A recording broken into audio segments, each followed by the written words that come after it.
सांवली और गोरी बेटी की शादी। रूपा और बैजनाथ के ब्याह के बाद उन्हें एक बेटी पैदा हुई। उसका काला रंग होने के कारण रूपा नाक सिकोड़ती थी। रूपा, गुड़िया कब से दूध के लिए बिलख रही है?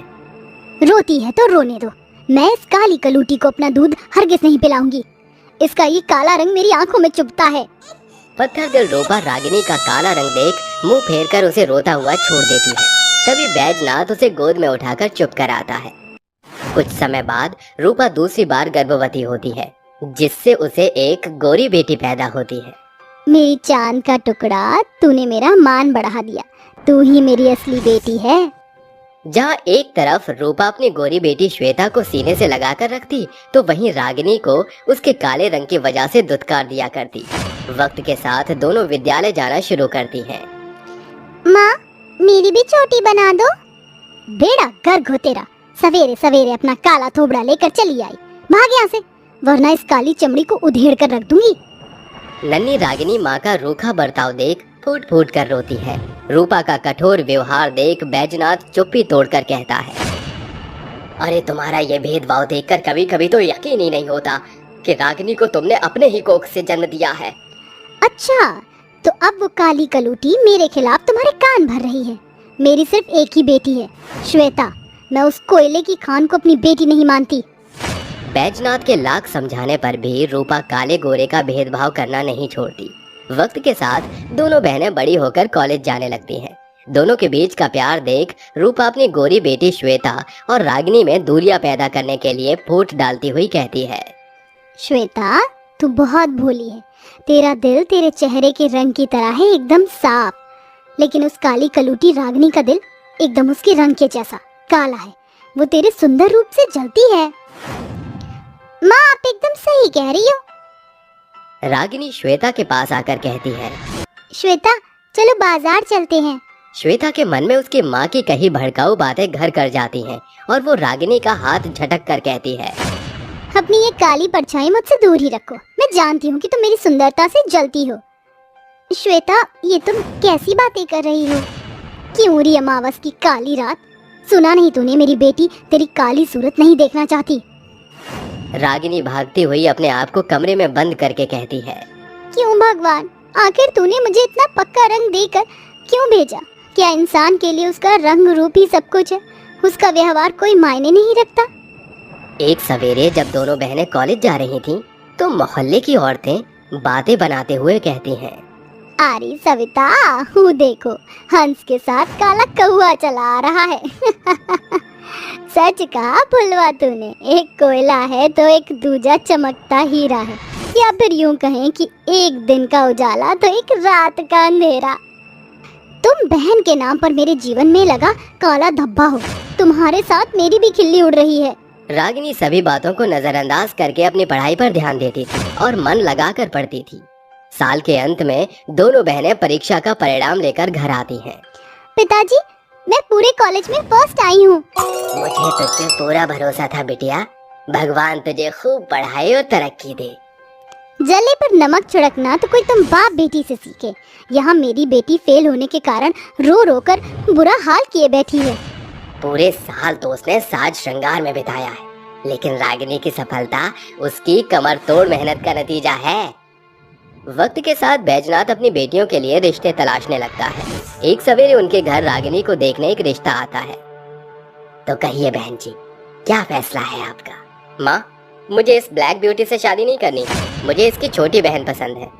देखो भाई साहब, मुझे घुमा फिरा कर बात करने की आदत नहीं है।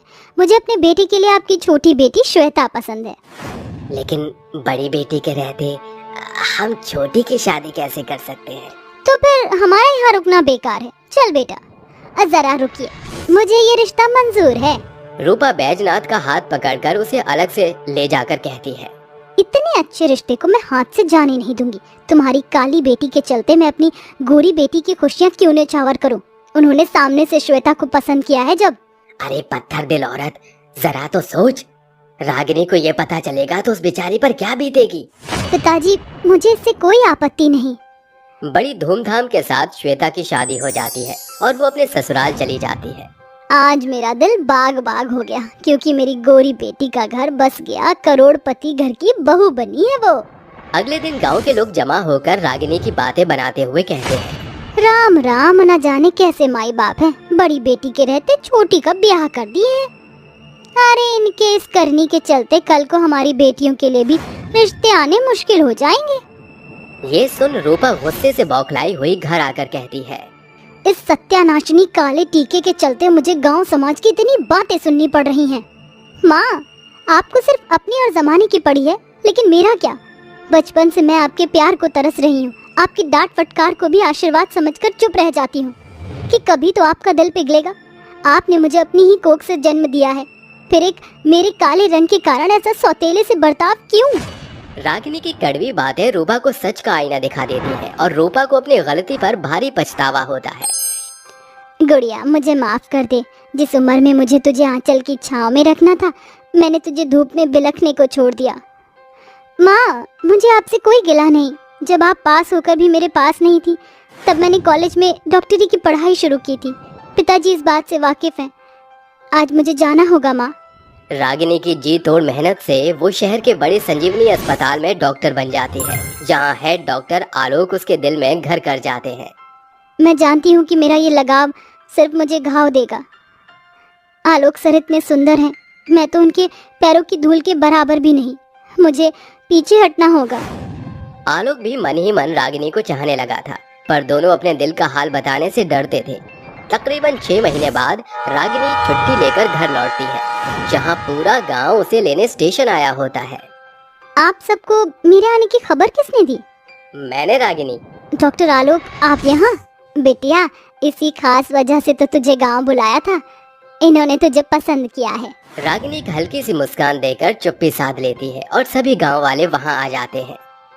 रागिनी, मैं तुम्हें पहले दिन से पसंद करता था, पर कहने की हिम्मत नहीं जुटा पाया। क्या तुम मेरी हमसफर बनोगी? आज तक सभी ने मुझे मेरे काले रंग के लिए दुत्कारा, पर आज आपने मेरा मान बढ़ाया है। खुशी के मारे रागिनी की आंखों से आंसू छलक जाते हैं।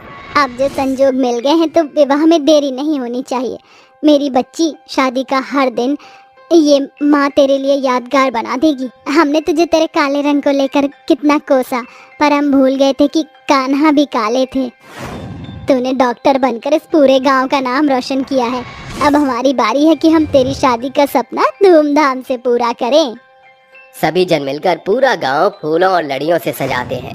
रागिनी दुल्हन के जोड़े में सजी धजी मंडप में आती है, जहां विधि विधान के साथ उसकी शादी आलोक से होती है और इस तरह उसे उसके हक की खुशियां मिल ही जाती हैं।